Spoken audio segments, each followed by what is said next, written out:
삶의 기적을 일으키는 30분 예배를 시작하도록 하겠습니다. 하나님께서 오늘 우리에게 주신 말씀은 사도행전 10장 24절에서 29절까지 말씀입니다. 이 말씀 제가 봉독하도록 하겠습니다. 이튿날 가이사랴에 들어가니 고넬료가 그의 친척과 가까운 친구들을 모아 기다리더니 마침 베드로가 들어올 때에 고넬료가 맞아 발 앞에 엎드려 절하니 베드로가 일으켜 이르되 일어서라 나도 사람이라 하고 더불어 말하며 들어가 여러 사람이 모인 것을 보고 이르되 유대인으로서 이방인과 교제하며 가까이 하는 것이 위법인 줄을 너희도 알거니와 하나님께서 내게 지시하사 아무도 속되다 할거나 깨끗하지 않다 하지 말라 하시기로 부름을 사용하지 아니하고 왔노라. 묻노니 무슨 일로 나를 불렀느냐? 아멘. 오늘 이 시간 하나님께서 우리에게 주신 말씀을 듣기 전에 잠시 기도하는 시간 갖도록 하겠습니다. 하나님 아버지, 오늘도 연약하고 어리석고 미련한 저희를 하나님 아버지 사랑하시고 그래서 친히 저희를 만나주시고 오늘도 말씀하여 주시니 감사합니다. 하나님 아버지, 오늘도 주시는 말씀을 통해서 저희가 진리를 깨닫게 하시고 그 진리를 믿게 하시고 진리의 순종함을 인해서 하나님의 크신 영광을 나타내는 저희 모두가 될 수 있도록 은혜 베풀어 주옵소서. 예수님의 이름으로 감사하며 기도드리옵나이다. 아멘. 사도행전 10장의 말씀은 베드로 사도와 이방인 고넬료가 만나도록 하나님께서 환상 중에 천사들을 통해서 역사하신 이야기에 대해서 나오고 있습니다. 그러면서 그렇게 이제 고넬료가 베드로 사도에게 사람을 보내고 그래서 베드로 사도가 고넬료가 보낸 사람들을 따라서 고넬료의 집으로 옵니다. 그렇게 베드로 사도가 고넬료의 집에 왔을 때 사도행전 10장 24절과 25절은 이렇게 말씀합니다. 24절 말씀. 이튿날 가이사랴에 들어가니 고넬료가 그의 친척과 가까운 친구들을 모아 기다리더니 라고 말씀합니다. 이방인 고넬료가 베드로 사도에게 사람을 보내고 이제 베드로 사도가 도착할 즈음에 자신 혼자 그 베드로 사도를 기다리는 것이 아니라 자신의 가족들, 자신의 가까운 친척들, 자신의 가까운 친구들 다 모아서 집에 불러 모아놓고 그러고 베드로 사도를 기다리고 있습니다. 그렇게 많은 사람들을 친척과 가족과 친구들을 다 불러 모아놓고 그리고 베드로 사도를 기다리고 있던 고넬료가 10장 25절은 이렇게 말씀합니다.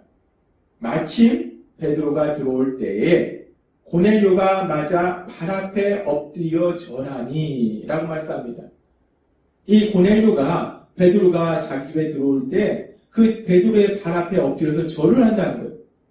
이 누군가의 발 앞에 엎드려서 절을 한다는 것은 자신이 표현할 수 있는 최고의 존경을 표현하는 거예요. 특별히 낮은 사람이 높은 사람에게 존경을 표현하는 것. 그것이 엎드려 절하는 건데 그 발 앞에 엎드려 절한다는 것은 최고의 존경을 표현한 겁니다. 지금 이 고넬료가 베드로 사도에게 최고의 존경을 표현한 거예요. 그런데 이 고넬료가 어떤 사람입니까? 우리가 앞에서도 성경 말씀을 통해서 하나님께서 우리에게 말씀해 주시지만 고넬료는 로마 군대의 장교였어요. 지금 이 베드로가 속한 유대 민족을 다스리고 있던 그 로마 군대의 장교가 고넬료입니다. 그렇게 자신의 나라가 다스리고 있는 피지배국의 그런 아주 별 볼 일 없는 어떤 특별한 직위도 없는 그냥 어부였던 그 베드로 사도를 향해서 이 로마 군대, 지배국의 군대 장교인 고넬료가 그 발 앞에 엎드려서 절을 한다는 거예요. 그것도 많은 자기 가족도 있고 친척도 있고 친구들이 다 있는데 그 자리에서 고넬료가 베드로의 발 앞에 엎드려서 절을 한다는 겁니다. 이렇게 로마의 장교인 고넬료가 베드로의 발 앞에 엎드려서 절을 할 때 그렇다면 이 베드로 사도는 어떤 반응을 보이고 있는가? 성경은 계속해서 사도행전 10장 26절에서 이렇게 말씀합니다. 베드로가 일으켜 이르되 일어서라 나도 사람이라 하고, 베드로 사도가 그렇게 자신의 발 앞에 엎드려서 절하는 그 고넬료를 손을 잡아서 일으키면서 말합니다. 나도 사람이라. 나도 당신과 같은 사람입니다. 나도 당신과 같이 약간 사람일 뿐입니다. 나는 별 볼 일 없는 존재입니다. 라는 거예요. 지금 나도 사람이라 라는 말은 문자 그대로 당신도 사람이고 나도 사람이라는 얘기가 아니라 나도 당신 같은 연약한 인간이다. 나는 별 볼 일 없는 존재다. 라고 베드로 사도가 지금 고넬료에게 말하고 있는 거예요. 그런데 이 베드로 사도가 어떤 사람입니까? 베드로 사도가 물론 세상적으로 볼 때는 그냥 갈릴리의 그 촌에서 있던 어부에 불과해요. 그런데 그 베드로를 하나님께서 사랑하시고 제자 삼으시고 그 베드로를 통해서 베드로에게 성령님이 임하심으로 인해서 베드로를 통해서 놀라운 역사들이 많이 일어납니다. 베드로를 통해서 하나님께서 놀라운 기적들을 많이 행하세요. 성경에 기록된 기록만 보더라도 사도행전 3장에서는 베드로가 나면서부터 걷지 못하던 사람을 깨끗하게 취해서 걷도록 하는 놀라운 기적을 행합니다. 그리고 우리가 얼마 전에 살펴본 사도행전 9장에서도 루다 지역에 8년 동안이나 중풍병 걸려서 누워있던 애니아라는 사람을 베드로가 깨끗하게 치료하는 기적을 행해요. 그 기적 이후에는 더 놀라운 기적을 행하는데, 우리가 알다시피 요바에 다비다라는 예수님의 제자, 이 다비다가 죽어서 누워있는데 그 죽은 다비다를 살리는 엄청난 기적을 행합니다. 베드로가 세상적으로 볼 때는 아무것도 아닌 것 같지만 지금 베드로를 통해서 성령님이 능력으로 역사하시니까 베드로를 통해서 엄청난 기적들이 이루어진다는 거예요. 그러면서 성경은 사도행전 5장 12절에서 16절에 이렇게 말씀합니다. 사도들의 손을 통하여 민간의 표적과 기사가 많이 일어나매 라고 말씀합니다. 베드로 사도, 요한 사도 등과 같은 그런 사도들을 통해서 많은 기적이 일어난다는 거예요. 놀라운 기적들이 많이 일어난다는 겁니다.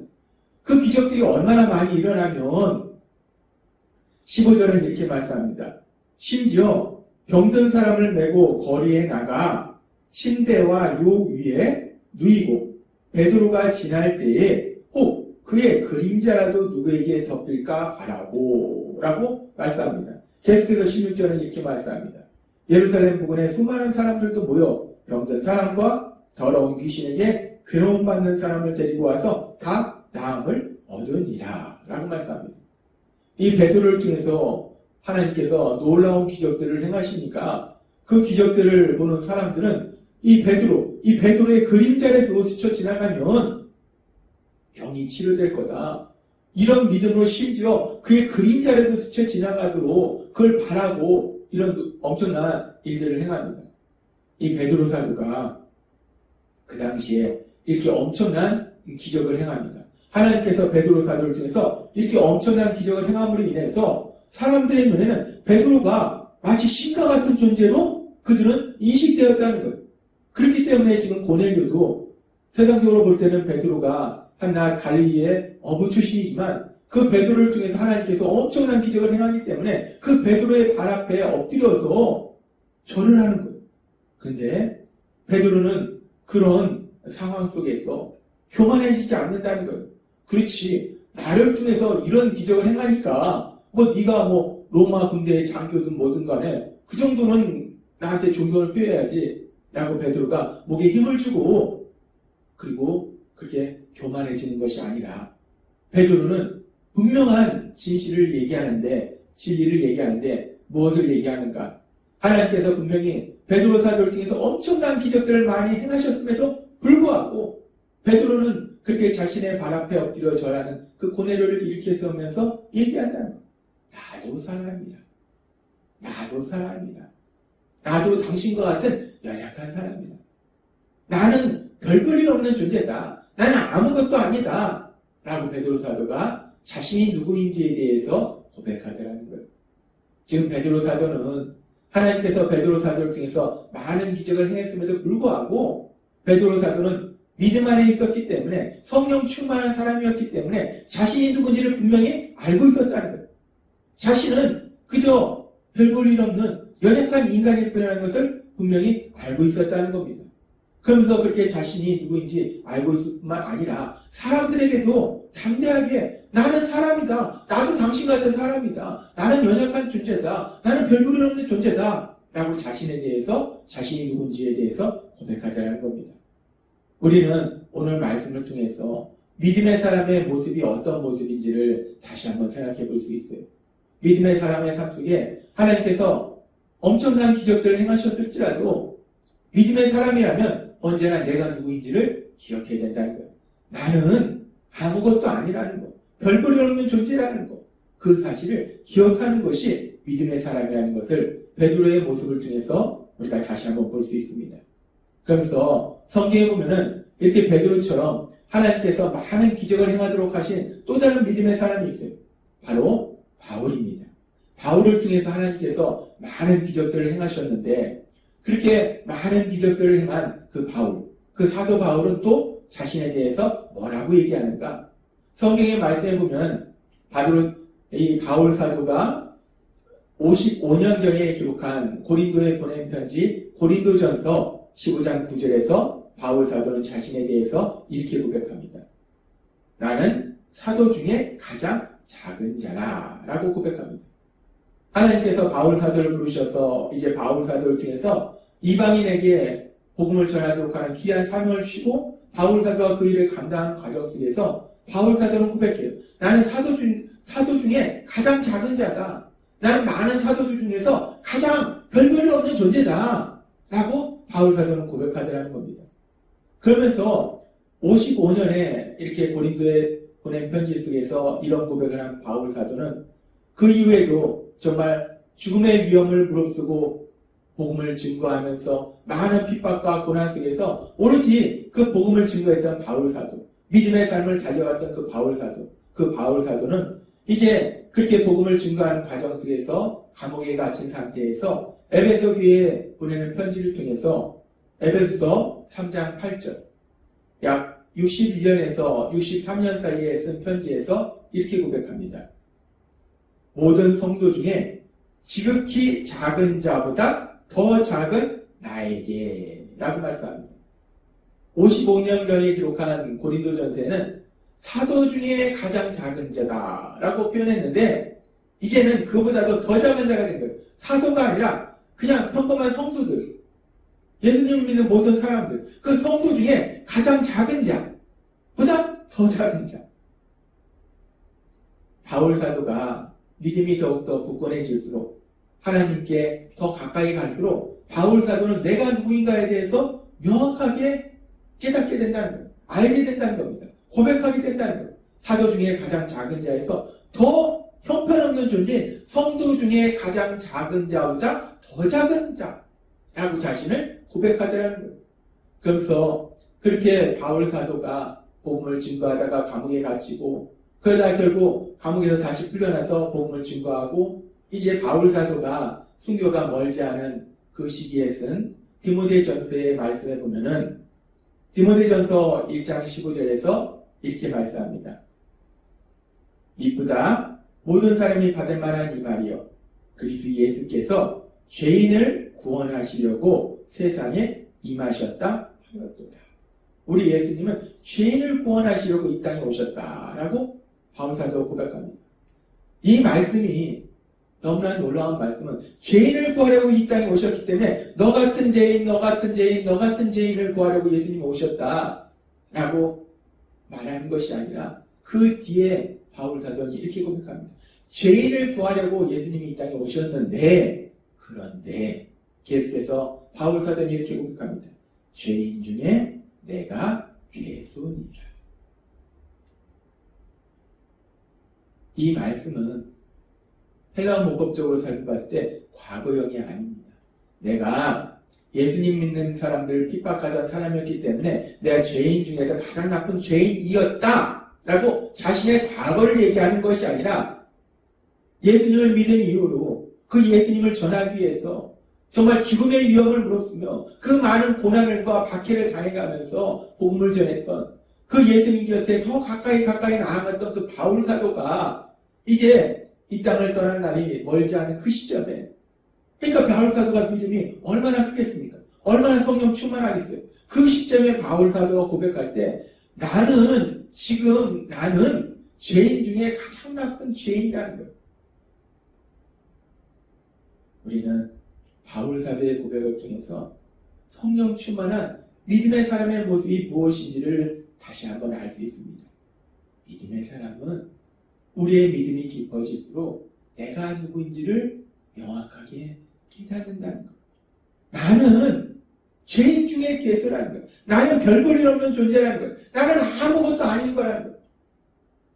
바울 사도의 모습을 통해서 우리는 다시 한번 믿음의 사람의 모습을 볼 수 있습니다.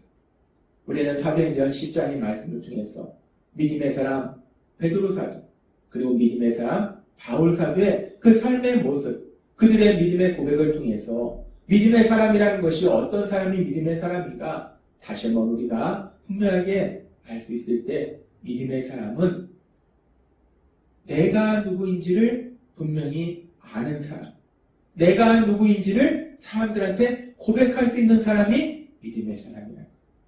믿음의 사람을 통해서 하나님께서 아무리 많은 기적을 행했을지라도 결국 나란 존재는 연약하고 어리석고 미련한 죄인에 불과한 아무것도 아니다. 나는 아무것도 아닌 존재다라고 고백할 수 있는 그것이 믿음의 사람이구나 라는 것을 알 수 있습니다.